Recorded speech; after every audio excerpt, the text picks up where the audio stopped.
What's the word, y'all? My name is Jaden Ray, General Joiner, your host of the General Thoughts Podcast, where I will be sparking intriguing and enjoyable conversations concerning wellness, social constructs, and progression with myself and, of course, occasional guests. So grab some friends, catch a vibe, and listen to these general thoughts.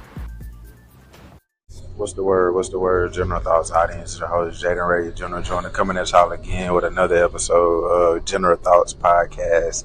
This time a little different, man. We shooting it on a bus, but like not any kind of bus, man. This bus right here is where I kind of grew to be the young man that y'all know, hear, and see on a day to day. And I felt like, I kind of owed it to the city or the community, the village that kind of, brought me up to come back and show my face again and show what's changed, what's grown within Jaden, and then kind of give the audience in Mississippi kind of a background of how I got this persona that they see, this drive, this passion, and kind of explain where it all came from while also talking about the current challenges I endure. And so I'm doing that through the question of what does God want me to do? And that's been at the top of my mind since I guess the top of the semester. The semester been going great. I've been able to be vulnerable and be open with my support system about what I need help with, and there's a number of things. Everything going how I wanted to, everything going the way I envision. And so with that being said,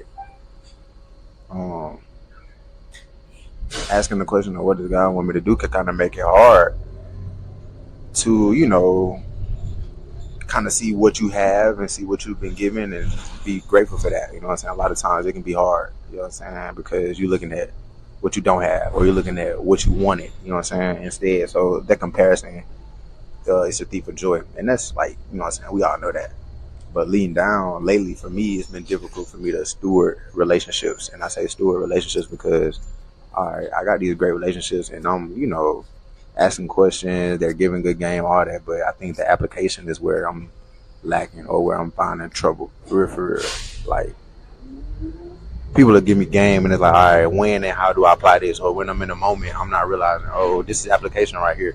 So, and I know other people are dealing with that. I want to come over here and tell y'all, like, when it seems hard to make a decision, that's the test. When it seems like you don't know what's going on, that's the test. That's the test. Find the test.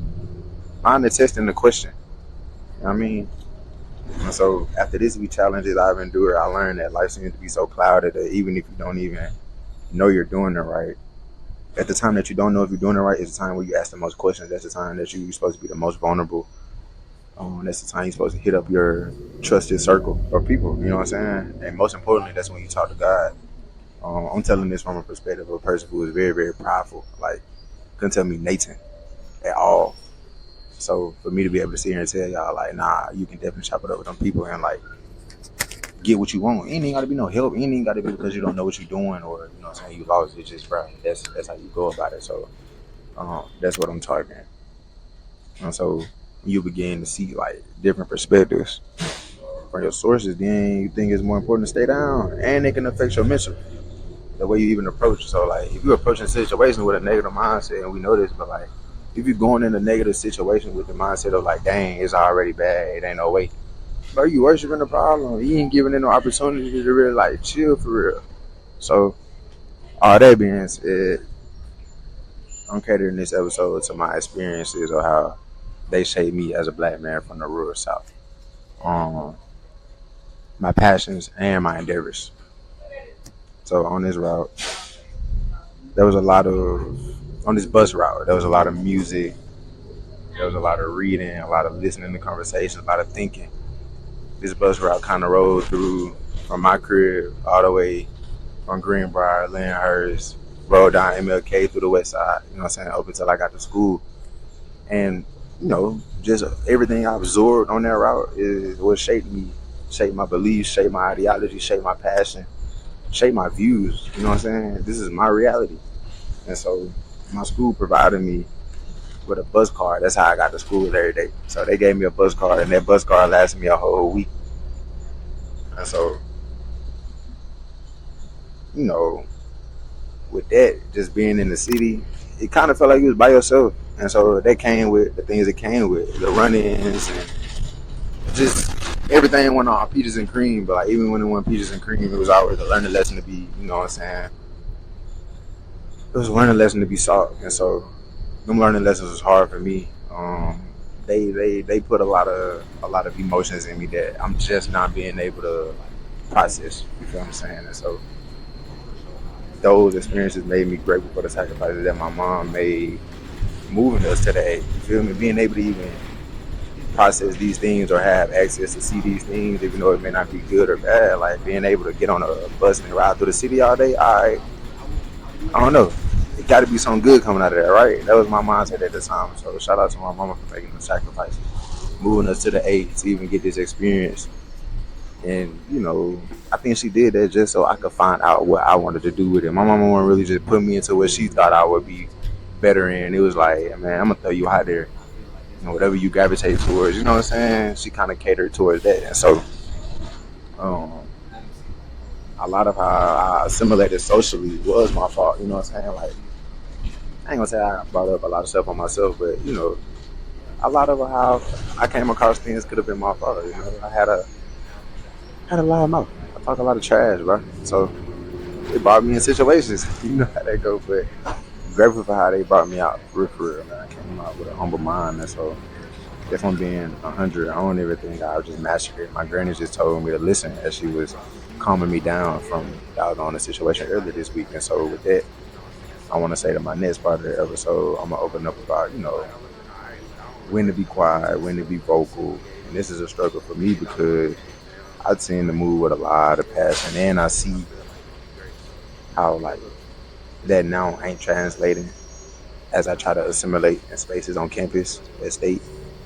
Um, I try to keep an open mind about stuff. I try to be aware and don't let a lot of things go unnoticed.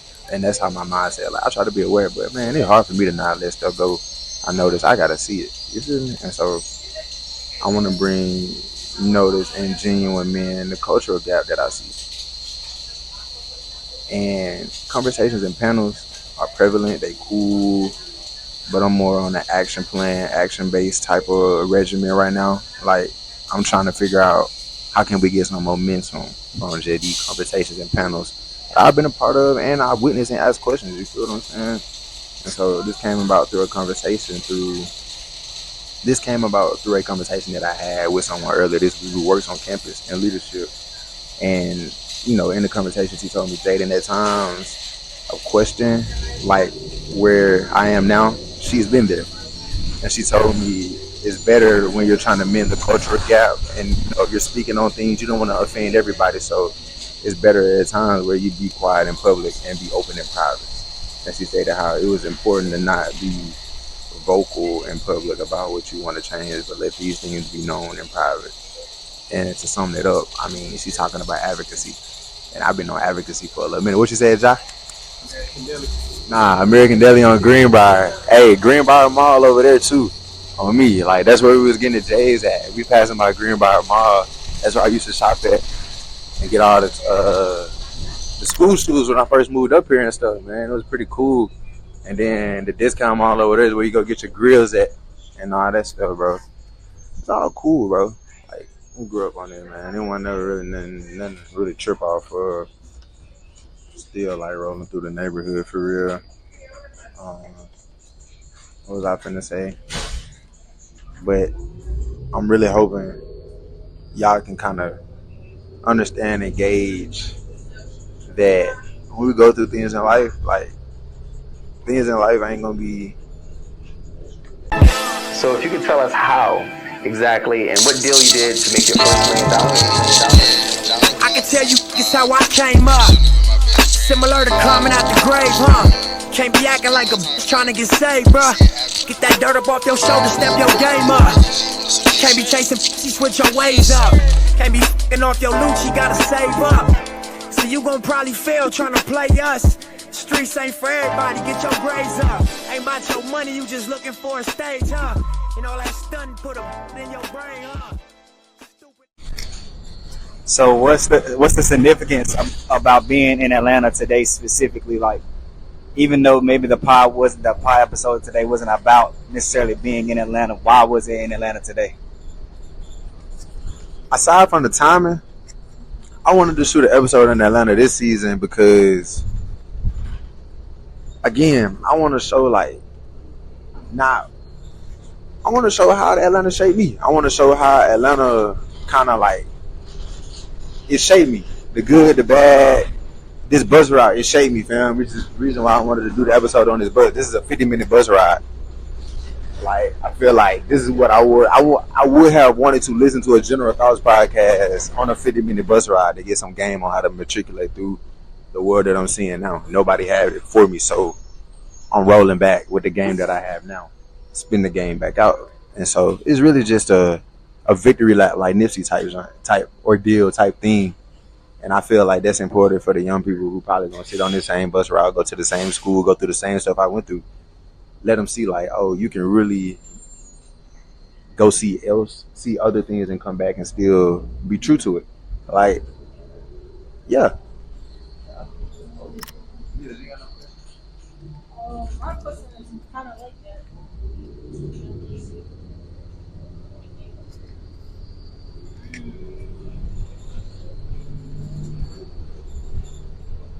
Wait, what question did you ask again?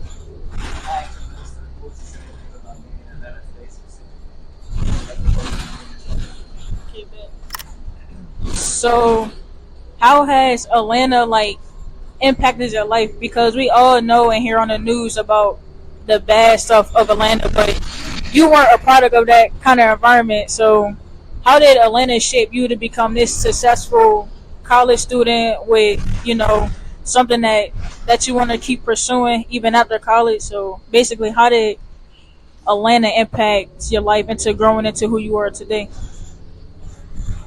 For real, it was the village of educators that my mama kind of threw me in the pond, in the ocean with. When we first moved to the A, she put me in an all boys middle school. Hated it, right? Hated the social environment. That's kind of where I didn't assimilate well socially, you feel what I'm saying? But as far as the education, my teachers, they were passionate about not only just teaching me, but let me know my heritage, my history, let me know why it's important to have an education, and letting me know that as a black man, education is kind of my ticket. And my mama was always harping on that, but education was kind of the most important thing, you feel what I'm saying? And so Miss Higgs, Mr. Bug, Mr. Greer, Mr. Ward, freaking at KIP, Dr. Fontenette, Sam, Tarver, Jessa, G, all them teachers was on my butt every day, but not on my butt just, Jay didn't get it right. This was the village that knew that, my deuce was doing this by herself, so, because my mom was calling up to school every day, so them niggas was we're good. Them niggas was definitely,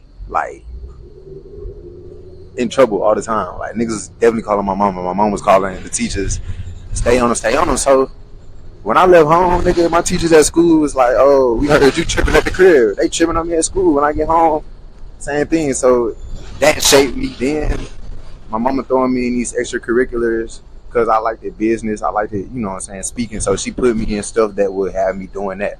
That's how I met John O'Brien and started my own anti-bullying campaign at the age of 12. And, from that point, that's how I got the public speaking thing around the city of Atlanta. So from that point, I'm speaking on WCEG, the radio show with Vincent Cheeks. That's how I get a chance to meet Steve Harvey at his camp and speak in front of the whole camp at the end. John O'Brien didn't have me in the room with so many executives and bank owners, investors, and building them networks. You feel me? So that shaped me. Just being in Atlanta and the people that I've been around shaped me. Shoot, the step team I was on, just getting in trouble with them and going through arguments and just the character build, everything was built in a different part of Atlanta. It's all I had to do was learn. I had to realize oh snap, I didn't adjust it to the city. And then that's kind of how they had an impact on me. You see the civil rights, civil rights is dead for real in the city. It's in the heart of the city. I ride down MLK on this route every day. We gonna ride down MLK. So imagine riding down MLK every day, seeing what you see. And knowing that you done had a conversation with John Lewis from 8th grade and 9th grade and Andrew Young from 8th, 9th, and 10th grade talking about good trouble and how to freaking lead in new ways. So, shoot, I'm trying to come up with the new strategy we ain't really marching in the streets no more. It's more about action plan and momentum. So we trying to find momentum, and shoot, that's how Atlanta has shaped me. I gotta think about a question.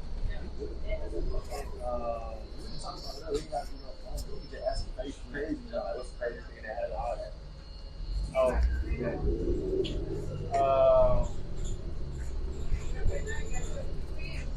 What was your craziest?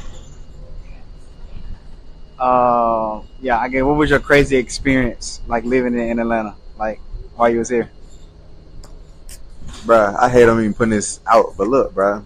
So at the end of my sophomore year, this is like I had first got to this school where I started taking the bus. So I started taking the bus and train across the city my sophomore year of high school. My mama throw me on the route, bro. First day of school, I get on the wrong train, so I go the opposite way. Scratch that though. Craziest experience got to be I'm walking home from school with my homeboys. We walking to the train station. Ain't no dude had an issue with somebody else, so they approach us with an issue, bruh. Man, they trying to rob niggas. Crazy experience, bro. Trying to get robbed. That was the craziest. And the rumor was like I robbed. So like imagine like the rumor being you got robbed, fool, and you didn't get robbed, but like so imagine what that entitled and what that entailed and what I kind of, was on at the time mentally as a young black man in the city seeing what I'm seeing. Again, that didn't shape me to who I am because I realized when you get out of those environments, you get out of those spaces now. And now I'm in spaces where you can't react like that. You got to learn how to trick a person out their spot. Or you be smart and outsmart the person. You feel me? So that's probably was a crazy experience, man, walking to that West End train station and them boys trying to get up with me. But, I mean, looking back at it, I can laugh, but it wasn't funny. It wasn't funny for a long time. In fact, I think it kind of, like, made me angry a little bit more. But now I think, man, it is what it was. We see what I'm doing now. I'm on the same route in the same part of the city. So I think that means, I might be all right, man. I'm good in the city. We ain't tripping. I want really on nothing negative, but I think that kind of tried to take my innocence. I thought it did for a minute, but I mean, I went to college, so I think I did all right. My innocence still here on me.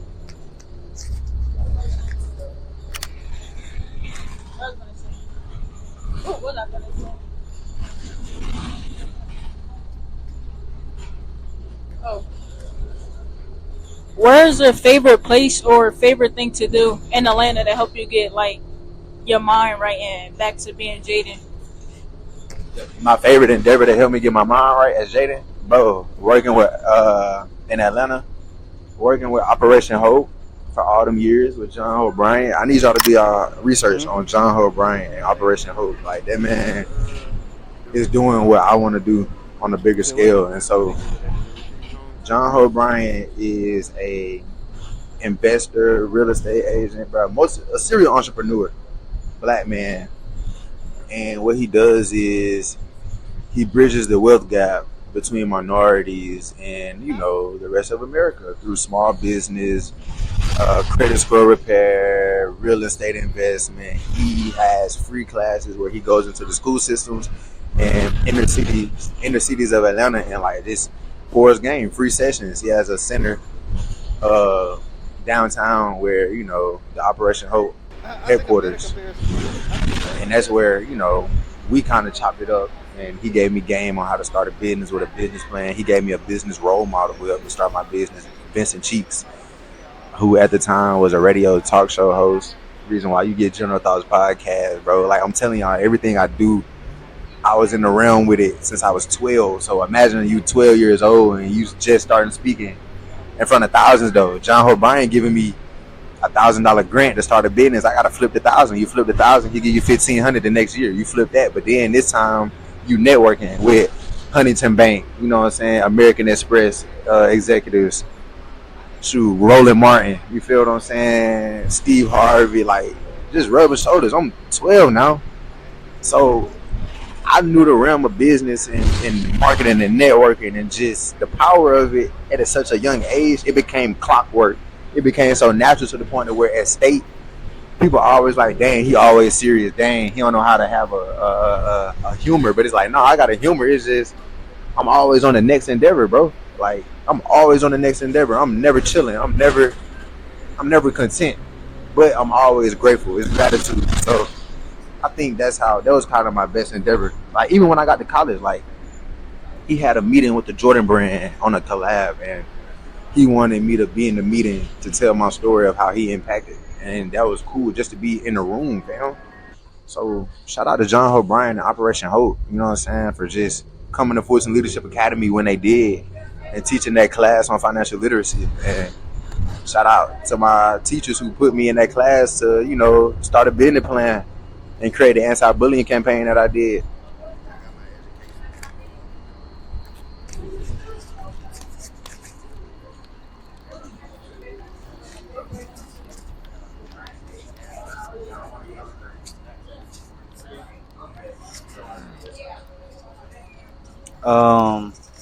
My next question is,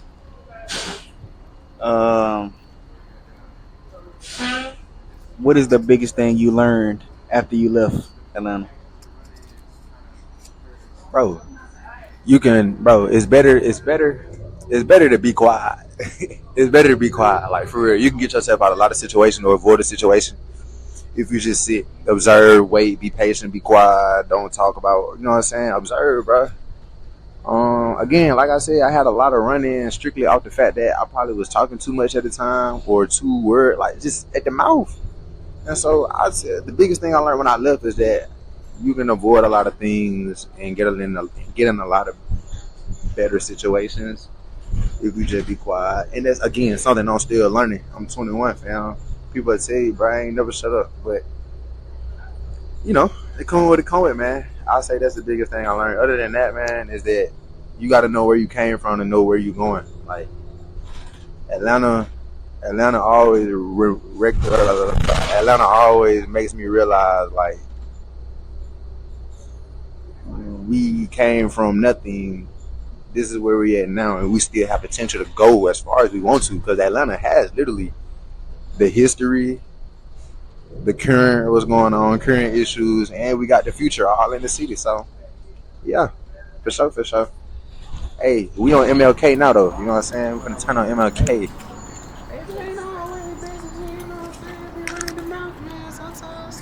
Sometimes you got to sit and observe, but nah, bro. Kip was life-changing. The A or the sip?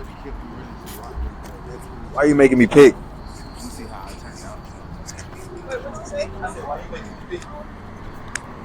I don't know, cause I don't know. Let's cause you did a lot in both, and you know your name go around positively in both. So I wanted to see the A or the sip.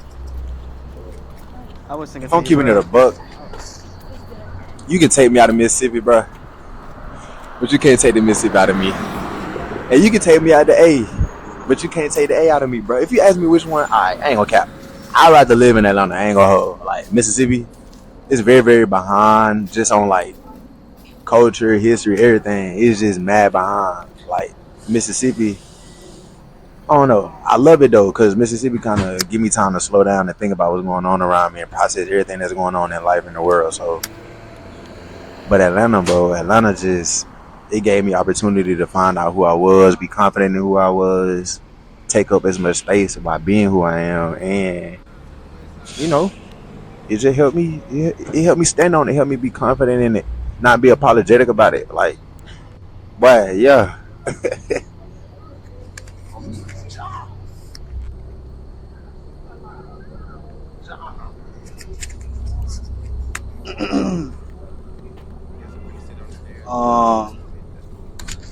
Yeah, go ahead.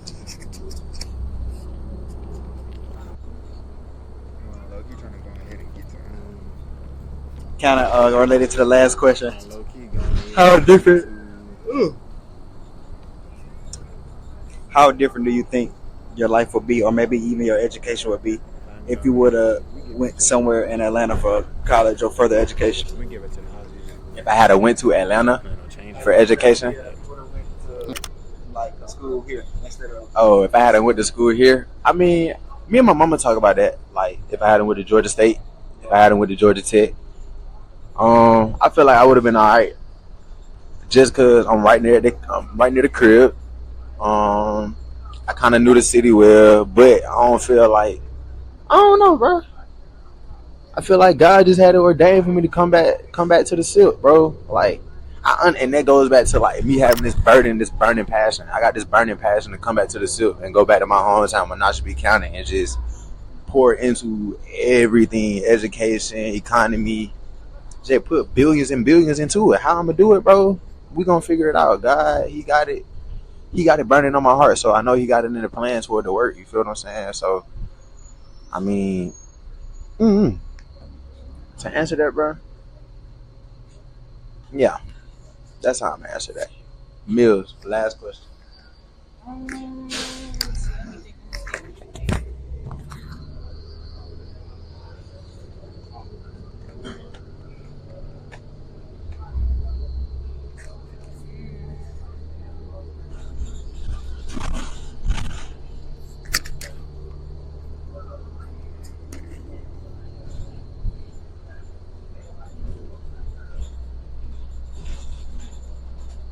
Okay, so do you wish you would have done anything differently while being in Atlanta, like during your journey of just like growing into an adult and stuff? I wish I had made more creative friends. I didn't make like no creative friends. I don't feel like I got friends who got a business now and they got stuff going on now, but like while we was in the city, you wouldn't really know like creative people around me. I was kind of the only creative. So I feel like if I had creative friends, I probably would have jump shot it a little more further before I got on campus. But that goes back to why I think God brought me to state. Like He brought me you, Jahari, Dev, and everybody else that I done collab with. You know what I'm saying? Solo them. So I don't know. I feel like I would have been all right, but I don't regret coming back to the SIP. Like the SIP gave me $1 billion worth of game, fam. Like everybody I done collab with, I feel like gonna be great. So hey, look, this is part 1 on the bus. We finna hop on this train. We finna go to the west side. No crap.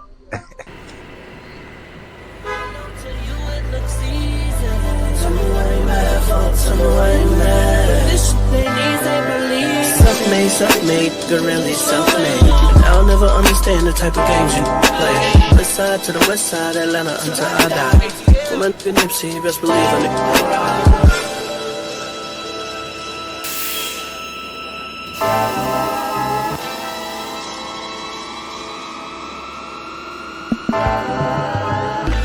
Tell me why you mad, boss. Tell me why you mad. I know to you it looks easy. Tell me why you mad, folks. Tell me why you mad. This they need, they believe me. Tell me why you mad, folks. Tell me why you mad. I know to you it looks easy.